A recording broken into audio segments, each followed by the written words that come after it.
आप सुनेंगे कहानी घमंडी का सिर नीचा। नारियल के पेड़ बड़े ही ऊंचे होते हैं और देखने में बहुत सुंदर होते हैं। एक बार एक नदी के किनारे नारियल का पेड़ लगा हुआ था। उस पर लगे नारियल को अपने पेड़ के सुंदर होने का बहुत गर्व था। सबसे ऊंचाई पर बैठने का भी उसे बहुत मान था।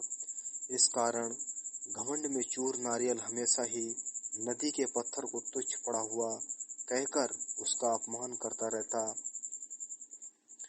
एक बार एक शिल्पकार उस पत्थर को लेकर बैठ गया और उसे तराशने के लिए उस पर तरह तरह के प्रहार करने लगा।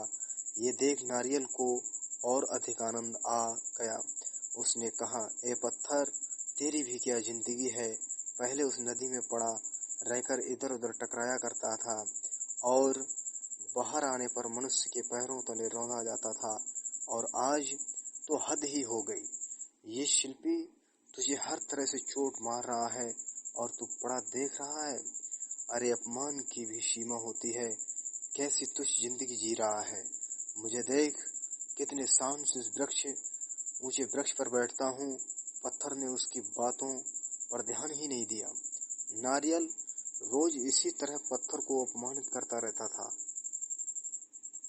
कुछ दिनों बाद उस शिल्पकार ने पत्थर को तराशकर शालिग्राम बनाए और पूर्ण आदर के साथ उनकी स्थापना मंदिर में की गई। पूजा के लिए नारियल को पत्थर के बने उन शालिग्राम के चरण में चढ़ाया गया।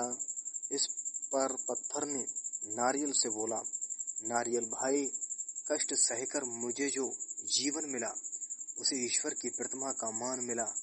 मैं आज तराशने पर ईश्वर के समतुल्य माना गया।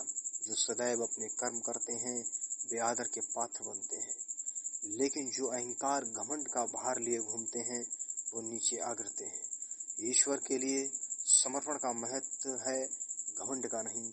पूरी बात नारियल ने सिर झुकाकर स्वीकार की, जिस पर नदी बोली, इसे ही कहते हैं घमंडी का सिर नीचा। प्रिय मित्रों, इस कहानी से हमें क्या शिक्षा मिलती है?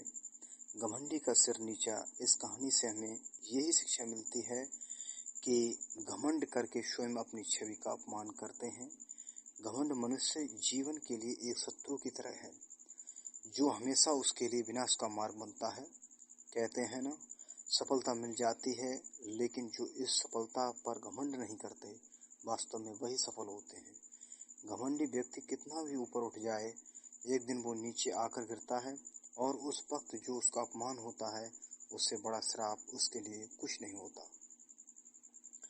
घमंड एक ऐसा भाव है जिसमें मनुष्य कब फंस जाता है उसे इसका भान तक नहीं रहता। इसलिए सदैव अपने जीवन का अवलोकन करना चाहिए। अपने आप को कटघरे में खड़ा कर खुद अपनी करनी, अपने बोले हुए शब्दों का निष्पक्ष न्याय करना चाहिए। और अगर आप खुद को दोषी पाते हैं तो गलती को स्वीकार करें और समय रहते उस गलती के लिए क्षमा मांगें। घमंडी का सिर नीचा, ये मुहावरे की कहानी आपको कैसी लगी? कमेंट में लिखें, साथ ही अपने दोस्तों से शेयर भी करें। धन्यवाद।